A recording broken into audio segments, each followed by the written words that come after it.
Hello and thanks for joining us on Nationwide. I am Dennis Adigundoye. We'll begin at the State House. The Presidential Food Systems Coordinating Unit must redouble efforts at ensuring that federal government policies on food security are sustained. Vice President Kashim Shettima gave the charge during the second meeting of the unit, constituted as part of efforts to tackle hunger. State House correspondent Abdurrahman Jabrila reports. The Presidential Food Systems Coordinating Unit is in a vantage position to catalyze the nation's food security drive. Inaugurated in July 2024 to come up with a Food Systems Council to address food insecurity in the country. So let's walk the talk. This presidential initiative is a very beautiful one. But we have a lot of beautiful presidential initiatives from time immemorial. It's the implementation that counts. And we are at a unique position to really catalyze our challenges into progress. By next week, I will still commandeer the Minister of Agriculture, the Minister of Budget and Economic Planning to visit IITA, push them hard so that the cassava value chain can be enhanced. You can grow cassava in the poorest of soils in the desert of Borno or Yobe or anywhere. Cassava is a very resilient crop that can grow almost anywhere. Expressing hope of increasing availability in Nigeria, Vice President Kashim Shettima said the unit boasts of some of the leading lights in the nation's private sector, whose experience and contacts must be harnessed to drive the process. We've agreed that we have to face it as an agribusiness, not forgetting the smallholder farmers, to make sure that all of them are busy where they are, and to make sure that we replenish our grain stocks.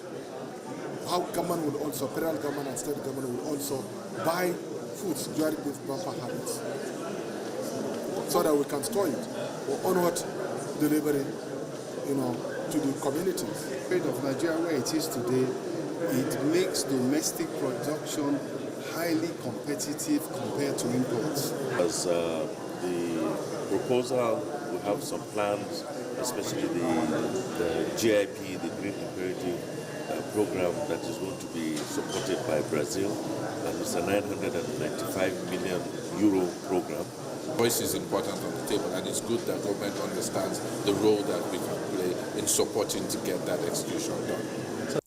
The meeting called for a fundamental shift in the country's approach to food security, emphasizing the need for a better coordination between federal and state governments. From the State House, Abdurrahman Jabrila, NTA News. The Senate Committee on Police Affairs has a public hearing on two bills seeking the establishment of training institutes for the police. Is to further strengthen the force and ensure effective service delivery in line with global best practices. National Assembly correspondent Issa Mohammed has more on these engagements with the stakeholders. The Police Service Commission Training Institute Establishment Bill 2024 seeks to create a dedicated institute to equip personnel with required skills, while that of the Nigerian Police Force Training Institutions Establishment Bill 2024 will provide a structured approach to strengthening the training framework for the men and officers of the force. Bring your police to go in tune with modernity is through training. And if you don't have these institutes, you can't get that training done in the best manner possible. So we stand with you, we are with you, we will continue to support you through appropriation. Establishment of a dedicated training institution will be instrumental in achieving the professionalism for our police force. Institution, it will train police to pace their job and pace their jurisdictions and do their job efficiently and effectively. To achieve this, you will need a well-trained, a well-motivated, a well-equipped, a well-resourced police force. Senate Committee on Solid Minerals has demanded for relevant documents from African Mining and Logistic Company in Niger State as it investigates the collapse of company's mining field, during which workers lost their lives. The committee insists that standard procedure must be adhered to for safety. From the National Assembly, Isa Muhammad, NTA News. Staying with security matters, the Inspector General of Police, Kayode Egbetukun, has presented the action plan of strategic policies for policing concepts in the West African sub-region to boost effective policing at all levels. A statement by the force says the IGP laid the template for the discussion on the strategies to execute coordinated investigations and operations across regions to tackle patterns of crimes and criminality, as well as to equip officers with requisite knowledge in all areas of policing a complex society. The IGP urges leaders and representatives of the regions to ensure that policies decided on at the meeting are leveraged for enhanced security. In the meantime, Major General Olufemi Olatubosun Oluyede has assumed full command as the acting Chief of Army Staff. Chief of Defence Staff, who presided over the symbolic and historic events, noted that the acting Chief of Army Staff will oversee all duties of the command pending return of Lieutenant General Taoreed Lagbaja, who is on medical leave. Happened in the history of the armed forces of Nigeria. But as human beings, we know situations will always present itself, and what is done with the situation is what makes the difference. The Chief of Defence Staff, General Christopher Musa, in clear terms spells out the mandate of the acting Chief of Army Staff. As professionals, we are to continue with our task ahead. No gap to be left based on the challenges we have in the country. And it's in the wisdom of the President and Commander-in-Chief that today we present the authority to the acting Chief of Army Staff for him to have full control and command of the Nigerian Army. My appointment as acting Chief of Army Staff is simply to hold sway while Lieutenant General T.A. Lagbaja, our Chief of Army Staff, is a way to enable him to take sufficient time to get necessary medical attention and recuperate. And that I intend to do with the whole of my heart and loyalty to the Constitution, as well as Mr. President. The Chief of Army Staff, Lieutenant General Taoreed Abiodun Lagbaja, is on a medical leave. In Abuja, Ismail Musa. And the Minister of Police Affairs, Ibrahim Gaidam, has reminded security agencies that by exchanging insights and expertise, law enforcement agencies can collectively analyze emerging risks, identify systemic vulnerabilities, and formulate comprehensive strategies to mitigate the potential threats. This was at a 3-day workshop on the West African Information System in Abuja. Minister of Police Affairs enjoins stakeholders to put up their thinking caps and articulate strategies that will promote collaboration among law enforcement agencies. Raising security challenges and stress in the country, there is no better time than now to build on strengthening interagency collaboration. Teamwork makes the dream work. No one organization will be able to solve this problem by themselves. The criminal justice sector, we acknowledge that the safety and security of our communities rely heavily on the effective and timely exchange of critical information. The issue of information sharing is a sine qua non in trying to protect lives and property. With the team, interagency collaboration on information sharing, the 3-day workshop focuses on achieving one of the deliverables vested on the Ministry of Police Affairs by President Bola Tinubu on tackling security challenges. Frank Sisform, NTA News. Away from security matters, the head of the Civil Service of the Federation, Didi Esther Wilson-Jack, says the Tinubu administration is working at developing a transportation scheme for federal civil servants to ease difficulties in commuting to and from work. She stated this when she appeared before the House Committee on Public Service for interactive session.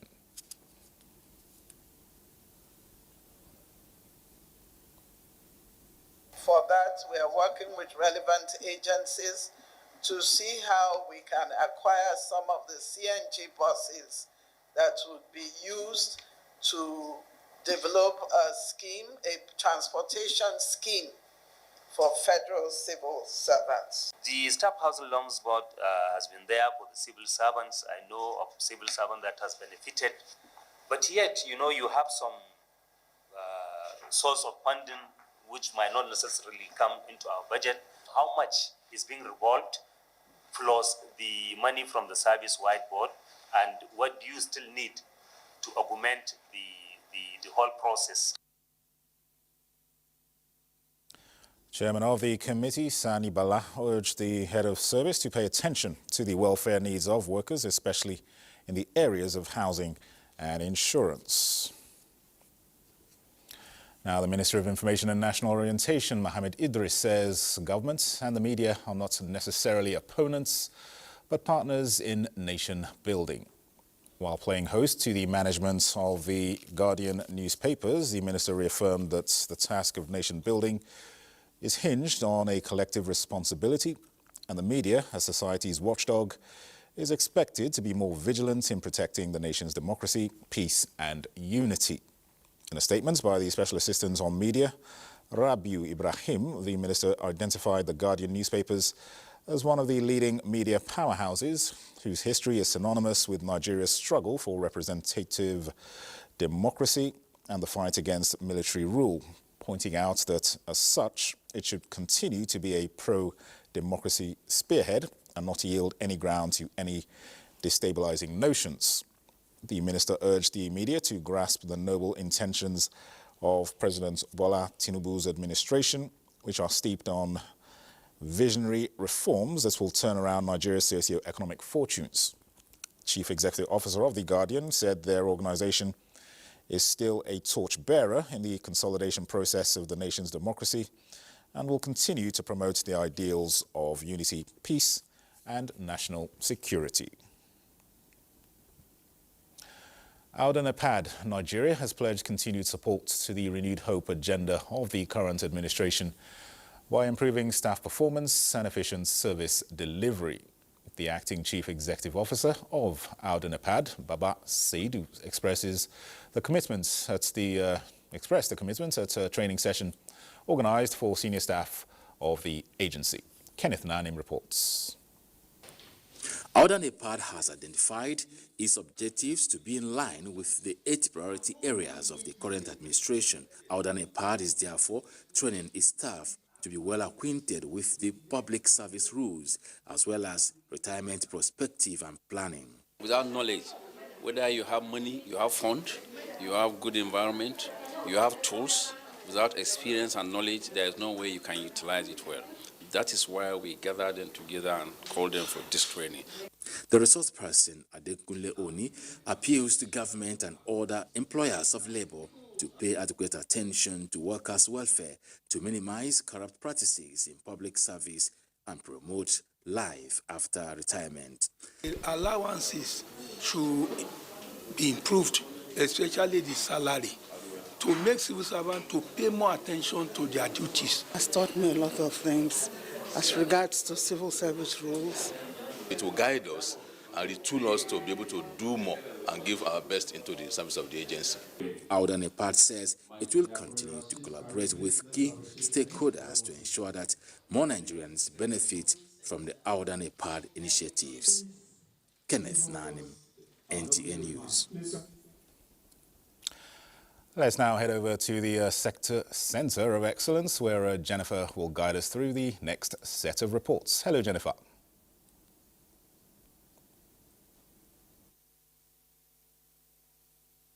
Thank you, Dennis. Now, continuous stakeholders' engagement has become necessary to ensure safety and privacy of digital users, especially in the age of digital transformation.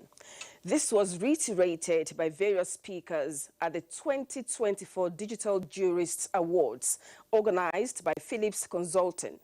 The Nigerian Television Authority was nominated as one of the federal government agencies with the best social media platforms. Amaka Owo reports.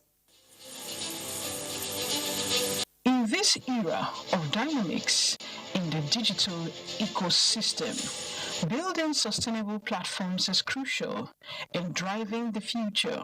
This formed the theme of the 15th edition of the Digital Jurist Awards. Develop workflows that also show the connections, the interdependencies, how data should flow within the organization.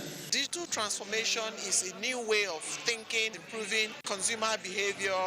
Categories of awards were presented to various organizations across sectors with the best mobile apps, portals, social media platforms, and websites. The Digital Jurist Awards also recognize the contributions of the Nigerian Television Authority as a leading light in the digital transformation of the broadcast industry under the leadership of the Director General Salihu Abdulhamid Dembos, who was represented by the Zonal Director NTA Lagos Network Center. It is heartwarming that we even got a nomination in the first place. That's a testimony to the fact that the public, the viewers and the stakeholders are taking notice of what we are doing in NTA. We hope to continue on that trajectory. Organizers say digital transformation goes beyond technology to leadership. The leadership is the envisioning, the thinking big, thinking bold, thinking of the next level of customer convenience, thinking of the next level of people convenience, and then how can I make technology support it? What digitization can do in the organization. We have prefigured this in constructing our verticals, and that is how we engage with our clients and prospects. The need for acquisition of requisite technological skills that will drive innovation in the nearest future. In Lagos, Amaka O, NT News. Still on technology. Technology is the global economy's driving force, empowering innovation and shaping the future of nations. Despite its vast potential, women are said to be underrepresented in the field. This disparity is what Nkechi Ali Balogun thrives to dismantle at the 24th NECCI Public Relations Roundtable with the theme, Women in Technology, Breaking Barriers.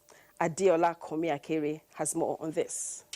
The call for women to explore roles in shaping the digital world and creating a more inclusive and equitable space to thrive in technology is what the 21st NECCI PR conference aims to address. If we are going to run an inclusive tech ecosystem, we must recognize the contributions of women and make sure that they are not neglected. Ogun State Deputy Governor Naimo Talako Oyedele says there should be a shift in mindset, acknowledging and actively mobilizing and developing strategies that empower women to not only enter the tech space, but to thrive and redefine it. Each woman who chooses to step into this field doesn't just clear a path for herself, she clears one for countless others who will follow. So if we're looking at improving the economic prosperity of our nation, of our continent, we need more women to participate in tech industry. However, some tech experts believe that there is underrepresentation of women in the technology space. You have only about 13% of women, in tech spaces. So we need to do a lot more for women to ensure that they can have equitable access. And I think their adventure into technology will be the ultimate goal. What are the takeaways from the 21st NECCI PR Roundtable? Session of her doing it is a testimony to the impact it's made. Make sure that you're learning the latest innovations in technology. And in order for us to work with technology, we need to have a good knowledge of it. The NECCI PR Roundtable, which highlights and offers solutions to pressing issues in Nigeria, inducted Ogun State Deputy Governor and Professor Ralph Akinfeleye into its Hall of Fame. In Lagos, Adeola Komiakere, NTA News. We sure need more women in technology. Now, those are the stories from Lagos at this hour. The news will continue shortly with Nuhu Bilikisu in Just Network Center, but after the break.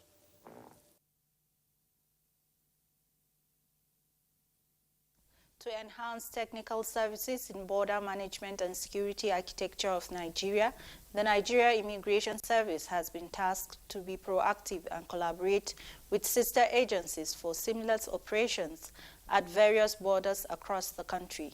Minister of Interior, Dr. Olubunmi Tunji Ojo, gave the charge during the opening of the Comptroller General Annual Conference in Jos. Ijoma Ozomina reports that the theme for this year's conference is Enhancing Border Security and Migration Management in a Globalized World, Challenges and Opportunities for Nigeria. The conference, which drew critical stakeholders in border security, was a platform for brainstorming and developing sustainable strategies towards repositioning the Nigeria Immigration Service to enhance national security and economic development. The conference also presents another opportunity to collectively work towards taking Nigeria Immigration Service to greater heights while improving border and migration governance in Nigeria. This is as the service recognizes the complexities of securing Nigeria's border while leveraging on technology, international cooperation, and capacity building to address these challenges. The minister emphasizes the need for the Immigration Service to collaborate with sister agencies like Nigeria Customs and border communities to tackle migration issues, climate change, and global dynamics and effects on porous borders. The call to service is for us to re-challenge ourselves, and for us not to rest on our oars until we're able to deliver the mandate of the president totally. We are guided by the desire to ensure that our conduct impact positively on security of lives and properties. Secretary to Government of the Federation and Governor Caleb Mutfwang, all represented, expressed optimism that effective and efficient border governance and migration management remain key for nation building. Representatives of the National Security Advisor, service chiefs, paramilitary agency emphasized on sustainability of reforms in the Nigeria Immigration Service. In Jos, Ijoma Ozemena, NTA News. Minister of Women Affairs Iman Suleiman Ibrahim says her ministry is intensifying efforts to uplift the living standard of women, children, and the less privileged to meet up with the renewed hope agenda of President Bola Ahmed Tinubu. This was at the closing of the 2024 Annual National Council on Women Affairs in Jos. Caleb Gochin has the report. The minister says women play vital roles in the development of societies, and with the resilience of the Nigerian woman, all she needs is the necessary encouragement, and this she is committed to doing. She applauds the contribution of partners, governments, and agencies who have continued to offer necessary support towards the cause of women and the vulnerable in society. We're going to work with concerted efforts so that we're not duplicating our efforts all over the place, because that's what's happening now. So we're ensuring that we all come together and look at these programs and see how we can strengthen them so that the women are benefiting more, and children as well, and other vulnerable people.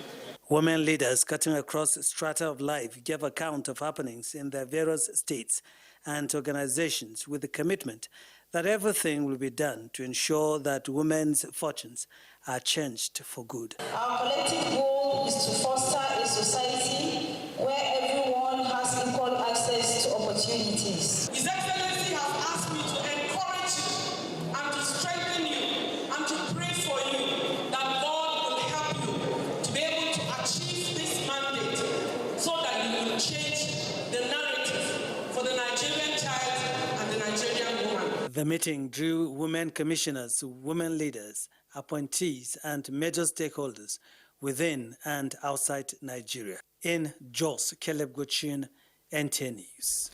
That's all from Jos. It's back to Dennis in Abuja for the continuation of Nationwide. Thank you, Bill Kisu.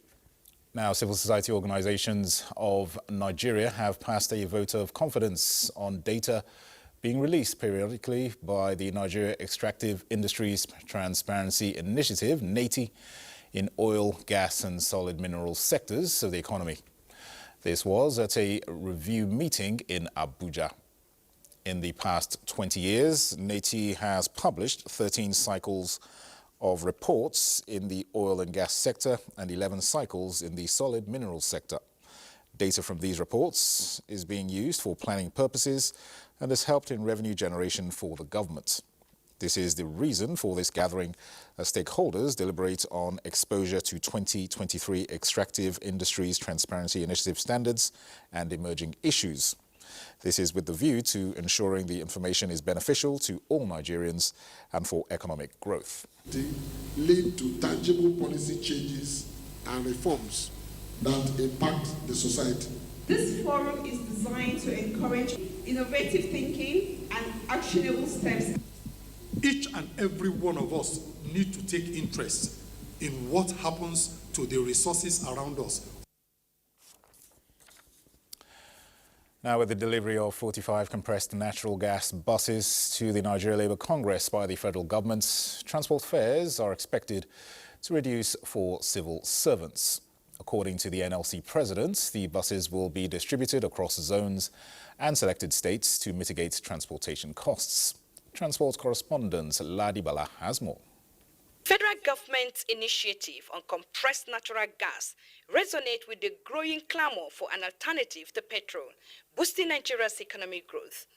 Inspired by the Nigerian Labour Congress's advocacy, the government took a significant step, providing buses to alleviate transportation challenges, particularly for civil servants. Also, it's a good step taken by Mr. President to alleviate the economic situation that we're in. The NLC leadership acknowledges receipt of 45 CNG buses, noting that while it is a start, more are needed. He outlined potential routes for deployment. Gas deposit in the country, soil that can last for the next 500 years. And we have to, maximize it, especially as a source of transportation. And it is clean source, it's clean energy. And that's why the Labour movement have been pushing on it. Government promised to make it 90. If all state governments acquire CNG buses, if companies, power starters and others acquire CNG buses, this revolution will go on. The NLC president appeals to state governments to emulate the federal government's initiative, purchasing CNG buses to ease transportation costs nationwide. In Abuja, Ladibala, NTA News. In other news, the Economic and Financial Crimes Commission, EFCC, says over 260 billion naira worth of stolen funds have been recovered this year, in addition to over $75 million worth of assets recovery, after securing 3,455 convictions across all categories of financial crimes. EFCC Chairman Ola Olukoyede, while briefing the media in Abuja on strides and the new anti-graft preventive frameworks, says time has come for drastic action to be taken towards redeeming the country from the grip of corruption and its dire consequences. Tokbe Alabi reports.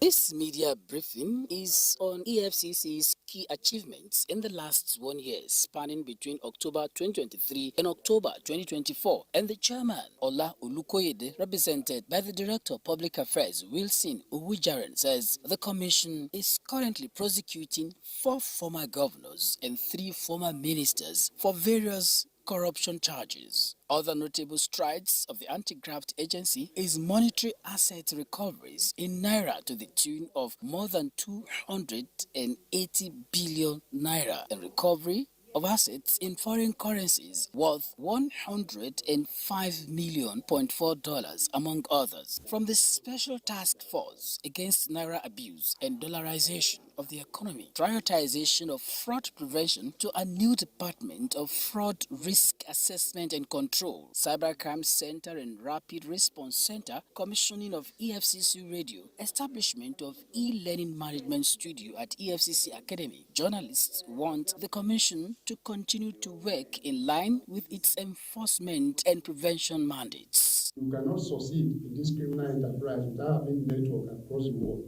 And for enforcement activities too, you can't succeed without having a network globally. So we value collaboration. For Nigeria's foremost anti-graft agency, it is to leverage its robust collaborations to eradicate economic and financial crimes through prevention, enforcement and coordination. From the FEC headquarters in Abuja, Tokwe Alabi, NTA News. Now, displaying bad attitudes and inappropriate conduct in the face of provocation or challenging moments by leaders necessitates a national policy on emotional intelligence training for all Nigerian leaders.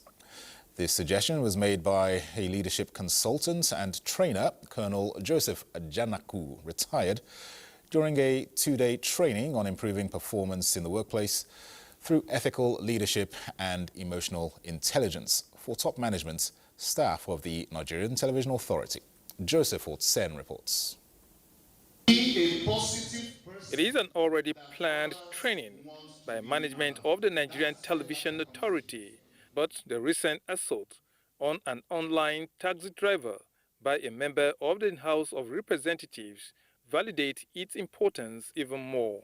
Participants here comprises assistant directors to the level of executive directors. They are trained in the art and science of leadership wherever they are working, so that we can encourage efficiency. We started leadership consultant Colonel Joseph Ajanaku, retired, attributes colonial mentality of bosses being superior beings and followers inferior to the arrogant and other poor attitudes exhibited by many leaders. Why don't we begin by mainstreaming emotional intelligence training in every leadership position? No matter the position, either in the house, at work, anywhere.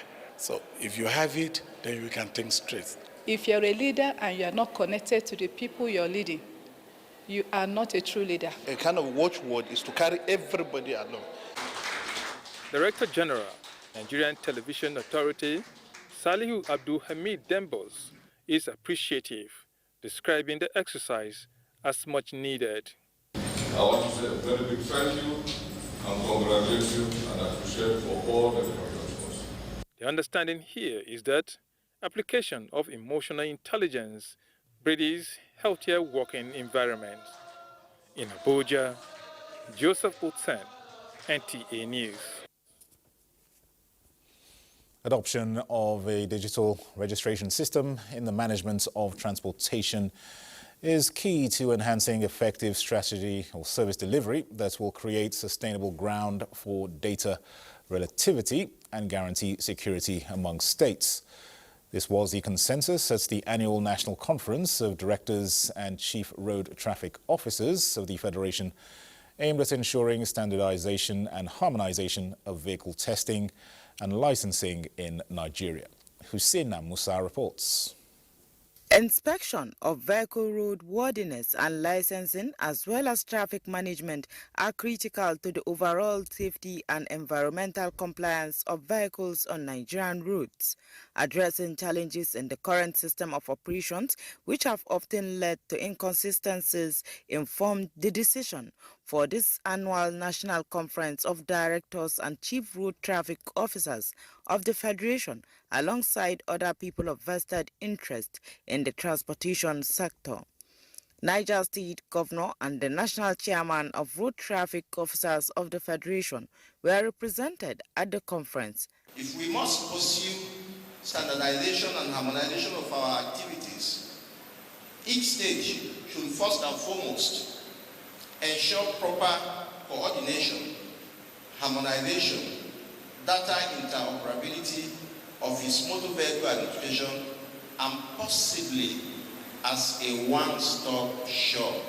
21st century, our aim and desire is to ensure that there is harmony and standard across the Federation of Nigeria, so that efficiency and better performance of service will be achieved. The theme for this year's conference, standardization and harmonization of vehicle testing and licensing, the most vital instrument for motor vehicle administration in Nigeria.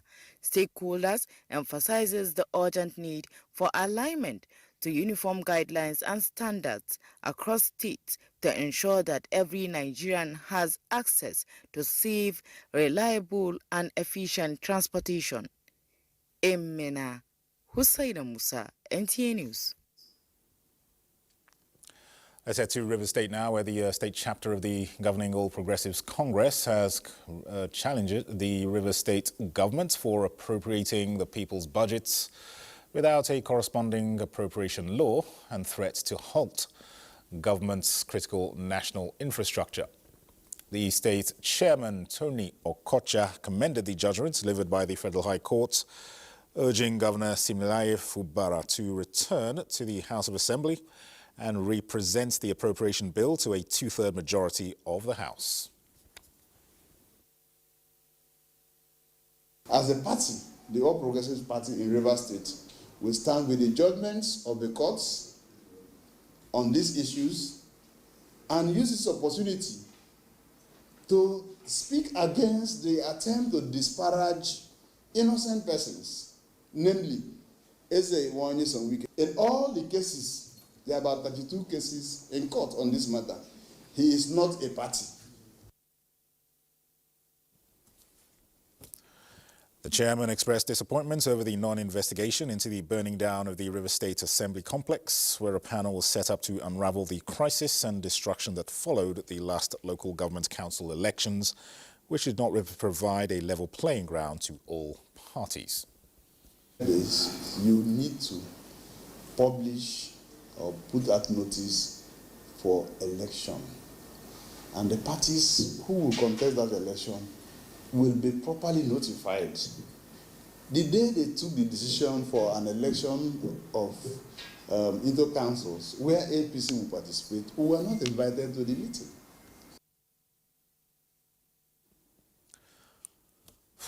The party advised the governor to heed the president's advisories and the court's verdict for smooth running of the state's affairs, and faulted that despite the grace of implementing the previous budget for the 6-month window which has expired, the government still persists. Nationwide will now continue with Comfort's aim at our Enugu Network Center. Hello, Comfort, it's over to you. Network Center. Uhuafo Nome community in Kano East's local government area of Enugu State now have a 24-hour power supply with the inauguration of a 100-kilowatt solar hybrid mini-grid federal government project. This is in line with the renewed hope agenda of President Bola Tinubu centered on inclusive development. The inauguration ceremony was performed by Governor Peter Mba alongside team from the Rural Electrification Agency. The report. State is one of the fastest growing states in Nigeria with an increase in the growth of businesses. As the state advances its electrification pathway in line with the 2023 Electricity Act, the Rural Electrification Agency, REA, has recorded its impact in the state. And for the people, this sustainable energy project is not just about electricity, but also empowerment and progress for a community noted for farming, which has been hindered by lack of reliable power supply and poor road network. We have seen the light. The one they give us is free, but now they have brought prepared meter. This new power supply has brought a lot of relief and happiness to millions of thousands and millions of our people. Representative of the Managing Director, REA, says the REF has aided the deployment of over 50 solar mini-grid nationwide with the aim of promoting safe and sustainable energy solutions to mitigate the effects of climate change. The commissioning today comes at a time when there is a strong call for action on promoting safe and sustainable energy solutions. Performing the inauguration, Governor Peter Mba represented stated that the project provides the state the capacity to create SMEs and enhance the living standard of the people. Our heartfelt gratitude to the Rural Electrification Agency for their unwavering commitment to bridging the energy gap in Nigeria, particularly on served and underserved communities. The power projects under the Rural Electrification Fund 2 comprises 256 solar panel, 2 inverters, 26 battery bank and internet device to ensure optimal performance. The maritime domain has been identified as one of the indispensable drivers of the Nigerian economy. The Chief of Naval Staff, Vice Admiral Emmanuel Ogala, stated this at the 2024 Distinguished Annual Public Lecture of the University of Nigeria, Nsukka. Matthew Amoke reports. Speaking on the topic, safeguarding Nigeria's blue economy potentials, the role of the Nigerian Navy, Vice Admiral Ogala described the maritime domain as the life wire of the nation's economic survival, while highlighting the pivotal role of the Nigerian Navy in combating maritime crimes. Holds an estimated 36 billion barrels of proven crude oil reserves and 182 trillion cubic feet of proven gas reserves. Enugu State Governor Dr. Peter Mba represented extolled the Nigerian Navy for their numerous operational responses and maintained that the security of the country remains the collective task of all Nigerians. We need to go back to the social contract and the pacts. We agreed to live our normal life and see from where we started. Otherwise, we'll be merely applying kinetic approach. If you're applying kinetic approach without going back to that package to look at from where we got it wrong, we'll be doing a perfunctory analysis. The Chief Host and Acting Vice Chancellor, University of Nigeria, Nsukka, Professor Polycarp Chibu, eulogized the Nigerian Navy's effort at unlocking the nation's maritime potentials and pledged the collaboration of the premier institution in the areas of research and quality education. We will be honored to partner with the Nigerian Navy in the areas of research, capacity building, and knowledge exchange. Such a collaboration would undoubtedly strengthen both our institutions and contribute meaningfully to national development. The lecture, which brought together expert scholars and captains of industries, featured goodwill entries and exchange of souvenirs. The lecture was at the instance of the Faculty of Social Sciences, University of Nigeria, Nsukka. In Enugu, Matthew Amoke, NTA News. That's a package from Enugu Network Center. Ladidi in Maiduguri will take it up from here after the break. Do join us again. Welcome to Maiduguri. Glad to have you join us. As part of determination to strengthen civil-military relationship toward winning the ongoing war against terrorism and other forms of criminal activities across Nigeria, the Nigerian Army has presented scholarship to Ms. Bukar Nana Fatima Bolori to enable her study degree program at the University of Maiduguri. The program is an initiative of Nigeria's Chief of Army Staff, Lieutenant General Tawhid Lagbaja. Abubakar Musa reports. I thank Almighty Allah for this opportunity and also thank the Chief of Army Staff. That was Ms. Bukar Nana Fatima Bolori, the recipient of Nigeria's Chief of Army Staff, Lieutenant General Tawhid Lagbaja's Special Scholarship. A selection process was earlier conducted by the Nigerian Army among different applicants, where Nana emerged winner owing to the admission she obtained at the University of Maiduguri to study Sharia law. Theatre Commander, Joint Task Force Northeast Operation Hadinkai, Major General Waidi Shaibu, reiterated that Nigerians, especially less privileged members of the society within the theatre of operations, are expected to benefit from the Chief of Army Staff ongoing scholarship scheme towards pursuing their academic career. The Chief of Army Staff Scholarship Scheme is one of those programs whereby for very unfortunate people that have been be affected by the conflict in these areas. So now you can now give them some of this kind of support in terms of the pursuit of education so that they turn out to be better citizens of the country. Ms. Bukar Nana Fatima Bolori is expected to be given 500,000 naira every academic session pending completion of her degree program. In Maiduguri, Abubakar Musa, NTA News. In a significant effort to promote child rights and access to essential services, Borno State Office of the National Orientation Agency, in collaboration with National Population Commission And United Nations International Children's Fund, UNICEF, has launched a statewide free birth registration mobilization drive. The initiative aims to ensure that every child in Borno is legally recognized and has access to education, healthcare, and other critical services. Mohammed Goni reports. The initiative focuses on registering all children aged 0 to 5 years and providing them with national identification number free of charge. Director of the National Orientation Agency, Michael Daniel Bidia, emphasized that birth registration serves as first legal acknowledgement of a child's existence, which is crucial for safeguarding their rights and privileges throughout life. Accurate birth registration is vital for national planning and development, as it provides the government with essential data to plan for education, healthcare, and other public services. By registering a child's birth, family ensures that their children are recognized by the state, which is the first step in protecting them from abuse, exploitation, and statelessness. During the press conference, representatives from NOAA and UNICEF, as well as National Population Commission, outlined strategies to raise awareness about the importance of e-birth registration for enhanced data collection. To facilitate the process, 3 registration centers have been established in each of the 27 local government areas, making it easier for parents and caregivers to register their children. As part of its mandates, NTA's representatives Yagana Karube and William Abubakar announced a live phone-in program titled Borno Kaiseye, scheduled to hold every Sunday at 10 a.m. towards providing an opportunity for the public to engage with representatives from the National Orientation Agency and National Population Commission to clarify issues and foster greater awareness about the e-birth registration initiative. Through these collaborative efforts, the Borno State Government and UNICEF are taking significant steps toward ensuring that children receive the recognition and services they deserve, paving the way for a brighter future. In Maiduguri, Mohammed Goni, NTA News.